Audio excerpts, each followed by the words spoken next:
प्यारे बच्चों, अस्सलाम वालेकुम वरहमतुल्लाहि वबरकातुहू। आज पढ़ो अस कश्मीरी ग्रामर।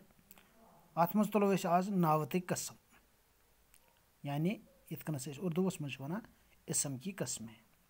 नावतस क्या छ 5 कस्म।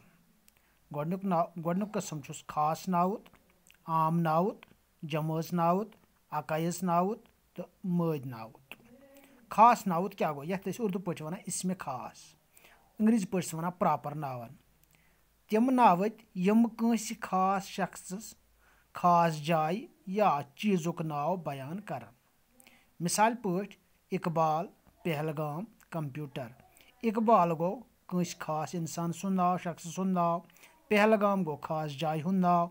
कंप्यूटर गो खास चीजुक नाव। दुयम गो आम नावत, यथ वनान उर्दू पे इसमें आम, कॉमन नाव। तम नावत यम कंस आम शख्सस, आम जाय या चीजुक नाव बयान करन। मिसाल पट लड़क, शहर, कुर्सी, गाम। लड़क गो कंस आम इंसान सुंद नाव, कंस शख्स सुंद नाव।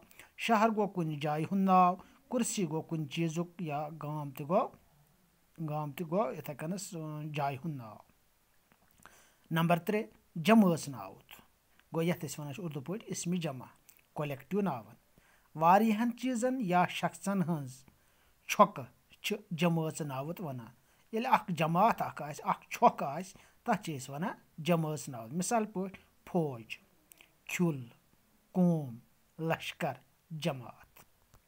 इथे कन चूरम अकायस नावत। अत वनान उर्दू पे इसमें गैर हकीकी, एब्स्ट्रैक्टिव नावन।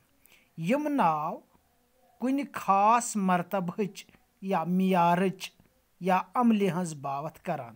मिसाल पट ईमानदारी, चालाकी, लोल, बादशाही। पचम मद नावत गो इसमें हकीकी, मटेरियल नावन। मद नावत छु तिमन चीजन हुंद नाव यम चीज मेनन तो तोलन आसन यवान, या यमो चीजों सत मुख्तलिफ चीज बनावन यन। मिसाल पट सोन, रोफ, दुध, तील, माज, चामन तो कपर।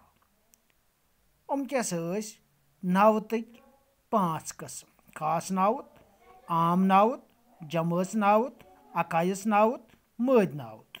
बेक वन बह फिर खास नावत गो इसमें खास, प्रॉपर नावन। तम नावत यम कंस खास शख्सस, खास जाय या चीजुक नाव बयान करन।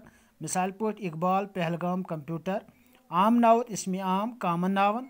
तम नावत यम कंस आम शख्सस, आम जाय या चीजुक नाव बयान करन। मिसाल पट लड़क, शहर, कुर्सी तो गाम। नंबर 3 जमस नावत इसमें जमा, कलेक्टिव नावन। वारियाहन चीजन या शख्सन हंज छक जमस नावत वनान। मिसाल पट फौज, खुल, कौम, लश्कर तो जमात। चूरम अकायस नावत इसमें गैर हकीकी, एब्स्ट्रैक्टिव नावन। यम नाव कुन खास मरतबच, मियारच या अमल हंज बावत करान। मिसाल पट ईमानदारी, चालाकी, लोल, बादशाही।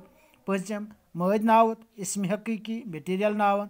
मद नावत छु तिमन चीजन हुंद नाव यम चीज मेहनत तो तोलन आसन यवान, या यमो चीजों सत मुख्तलिफ चीज बनावन यन। मिसाल पट सोन, रोफ, दुध, तील, माज, चामन तो